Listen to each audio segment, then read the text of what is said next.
Hello everybody, once again you have found the definitive show regarding all things Star Wars The Old Republic related. I am Crasus, here with the Cult of Crasus on the new You vs. Me channel, where we add a variety of different things of geekdom and entertainment related. Anyway, I've been away for a while. I took a lot of time off to play World of Warcraft. I know, World of Warcraft, most Star Wars The Old Republic players are not really into, but that's okay. I have found my way back to the galaxy, and there's a few new changes that you have to relate to. Mostly when I left, the big thing really was just sorcerers were just dominating everything. That new everyone seemed to be a power tech as well. That it seemed to change. Everyone now seems to be a mercenary, at least that I've run across. But in any case, I came back to the game. It does feel new to me after such a little bit of a break. 4 months is not an extremely long time, but it's long enough to forget a lot of things. So I am going to cover some of the upcoming things in gaming. Now, in reading a lot of information that's on the public test server, there's a lot of class changes that are apparently coming down the pipe. I don't actually talk about those, at least most of the time. Basically, there's going to be so many changes, and if you are, let's say, a marauder, and I'm talking solely about changes to sword killing, then you're not going to listen to the show. So I generally don't actually talk about class changes so much. I do like to talk about some of the other things, and if something is very definitive with a class change, I will mention it, or at least try to find some information to relate to you so you can look up those particular class changes on your own. What I would like to talk about today is one of my personal things. I engage in fashion progression. Anyone who's played with me, you probably know that I generally try to make interesting characters. I generally have a lot of fun with my characters. I'm actually a big fan of dress up. And so the new addition to the game is going to be the outfit creator, which is not necessarily an outfit creator as you would think comes to mind, where you actually are going to draw in and out your own outfit. But apparently it's going to be a section of tabs that allow you to change your character's appearance without having to change the armor. The big addition, or the big change that this is going to make, is everyone doesn't have to wear the legacy gear that for the most part looks like garbage. And so you can now truly customize your own character. And this is a big deal. To me especially. Look, I played WoW.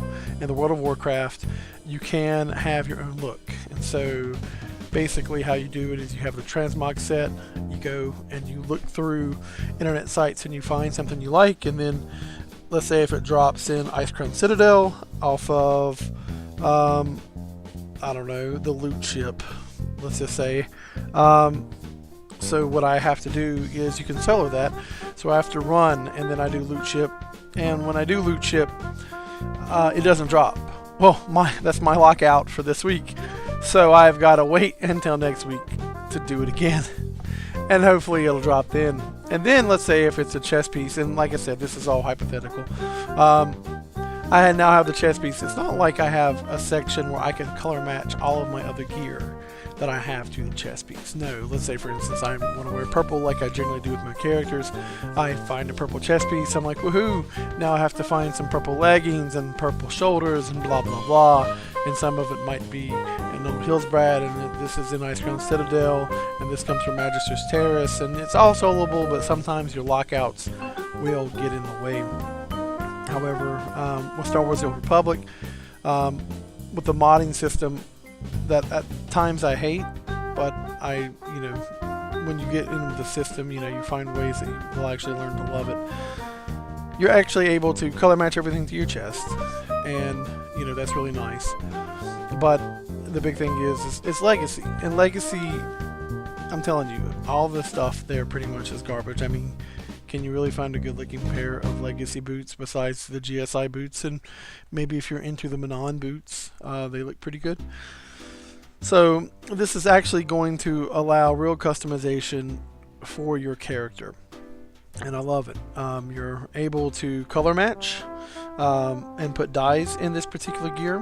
Now, I was listening to some podcasts and listening to some people talk, and frankly, I don't know what the big deal is about. A lot of people basically saw outfit designer and they decided that it was going to be, you're drawing an outfit or whatever, and you can really focus on your creativity, which I think if you had an option for that, that would be kind of cool.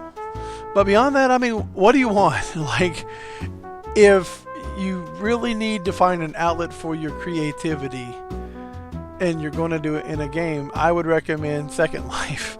I mean, you're able to actually design stuff and sell it for real money on a lot of occasions from what I hear. And so I would, go to that. But for what we have, this is amazing. It's not a step in the right direction. It's fantastic. I think it's the best that you're going to get. I don't think it's going to get any better than this. And I think it's fine the way it is. I mean, you can now use the gear that is in the game. You can mix and match different sets. You can color it how you want. And you can truly look how you want. So the whole idea is this. You can bond with your character. Okay? When you play the World of Warcraft and there are extremely limited amount of faces that you can use and hairstyles and things like that, you really miss Star Wars The Old Republic, because you make a character look how you want him to look or her to look, and you generally get a bond with that particular character. You really like it. It's pleasing to you, and then sometimes you can change it, and when you change it, you don't have to go splunking through all these random ass dungeons to do a transmog set as you do have to do in other games. So I'm very happy about that. Here's the other thing too. You can actually bypass some of the cartel items now. So BioWare is kind of shooting themselves in the foot. There were already pieces of Revan-like gear that were like green items throughout the game, and that have been sitting on the auction house on the GTN for months.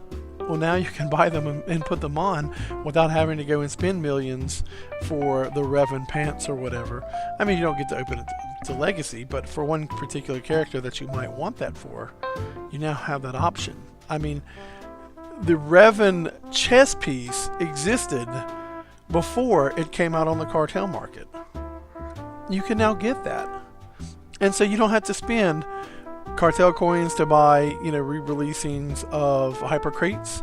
You don't have to spend money, like millions of credits on the GTM. I mean, these can be had for a few thousand. And so that is amazing to me. You do have to step your game up, however, community, because now there is no excuse for you to come to a raid with a clown suit. Yes, I do understand performance is the most important part of a raid, but for the love of God, look good or look interesting. I mean, beauty is in the eye of the beholder. We know that. And so I'm going to think that some people look like garbage and some people are going to think I look like garbage, but at least have a rhyme and reason and an interesting outlook on your character. This is a big part of the game for you to enjoy. And you should definitely do that. Now, I do apologize. You heard that ringing. I actually got a text message.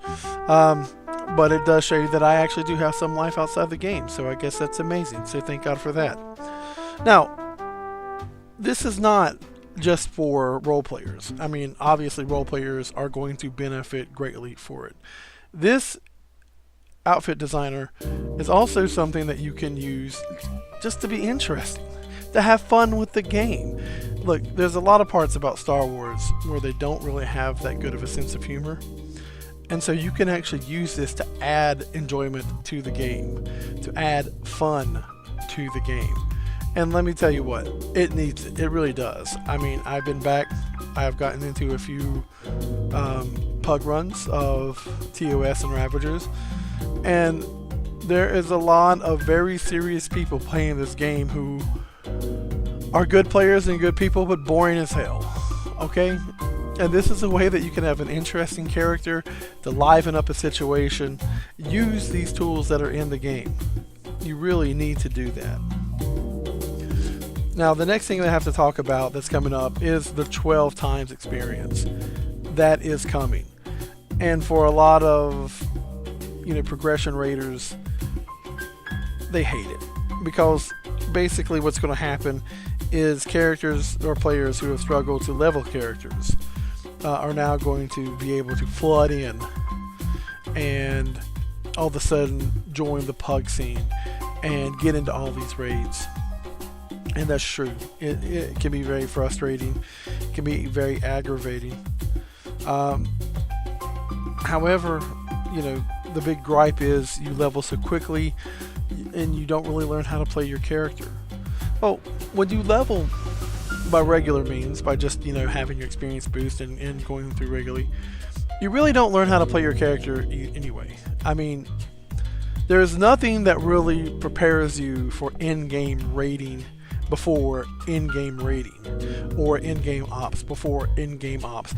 The flashpoints in Star Wars: The Old Republic do give you an idea, especially with the hard modes. They've become quite difficult, and I like that. I really wish that they would have more of a variety, not just rehashed Ricotta Prime hard mode and things like that. I would really like to see about 4 or 5 complete new ones.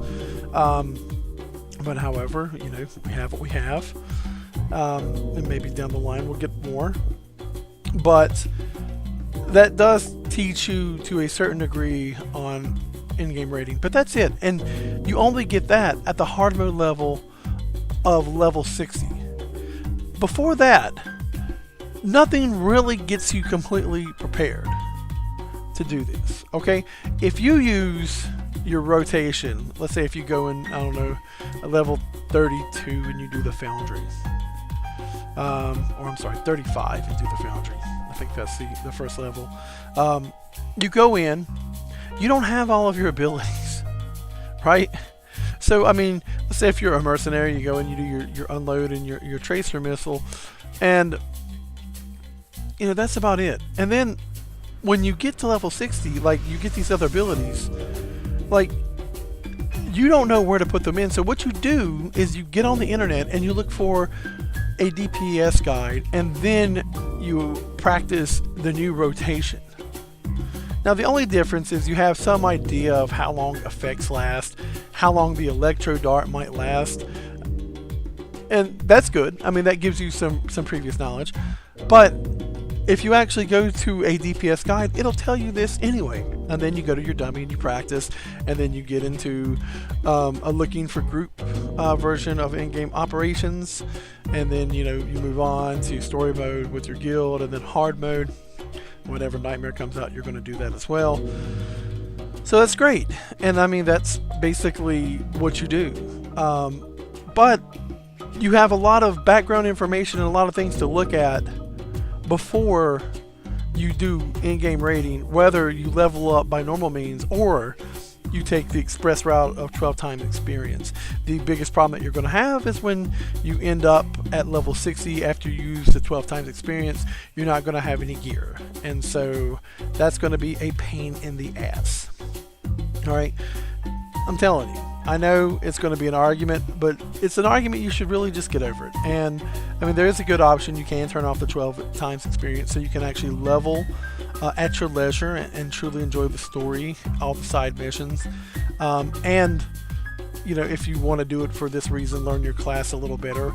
I think the real reason behind this is, let's say if I'm a subscriber and I am leveling with a buddy who's a free-to-play person. Well, if you're free-to-play, I don't believe you get the 12 times experience. I'm pretty sure it's only for subscribers. And so you can actually turn it off so you can level close to your friend as well. I think that's the biggest reason. I don't think it's for any other reason beyond that. And I'm pretty sure very few people are going to use that. Alright? Besides that, when you're leveling 12 times experience, I was listening to someone and they were talking about how you learn to play your character without the 12 times experience, how on early levels you have to CC this mom to attack this mom first, and you find out what a kill order is and all of these things. You can't CC in operations anyway. For the most part, all of them are immune anyway. Your kill order it can basically easily be determined by communication from your raid leader and or tank. And there you go. That's it. And like I said, if you want the best experience before you get into operations, just run the hard modes. That's going to be your best snapshot and I guess practice in order to get into the operations. Run the level 60 flashpoint hard modes.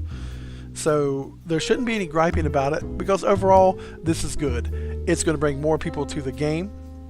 It's going to have, when you level up and you're not going to have any gear, you're going to have more people trying to run through flashpoints, so you're going to have more interest in people running flashpoints. Because I don't know how it is on many servers, but I can tell you on 2 servers, on the Shadowlands and the Ebon Hawk, if you're going to try to run a flashpoint, good luck, buddy, because if you're not a tank or a healer, it's going to take you forever.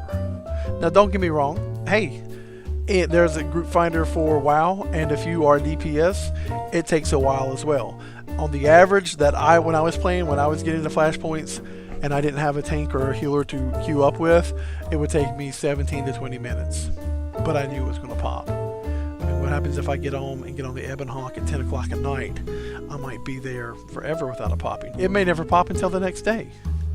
I mean, people may shut it down and go do whatever else. So hopefully when you get to level 60 with your 12 times experience, you'll have a new interest in actually running the flashpoints, experiencing more facets of the game. And that's going to be amazing. That's going to be a very positive thing. I'm very happy about it myself. But what do you think? I mean, leave some comments down below if you disagree, if you agree with me, whatever, what have you. But in any case, make sure that you subscribe to the You vs. Me channel. We would definitely love to have you. Make sure you like all of our videos. Look, we put a lot of work into these videos, editing. For the most part, I don't edit nearly as much as I should. I like to have more of a conversational approach. However, we do try to put some more entertaining things on there for you. But have fun in the game. I'll definitely see you out there. And if anyone knows why Kenny Loggins hates us so much, also leave a comment down. Why Kenny? Why do you hate us? We just love your music. But please tune in next time. We will put videos up as fast as we possibly can, and of course, we have to have interesting topics before we do so. But I will see you out there, and thanks for listening.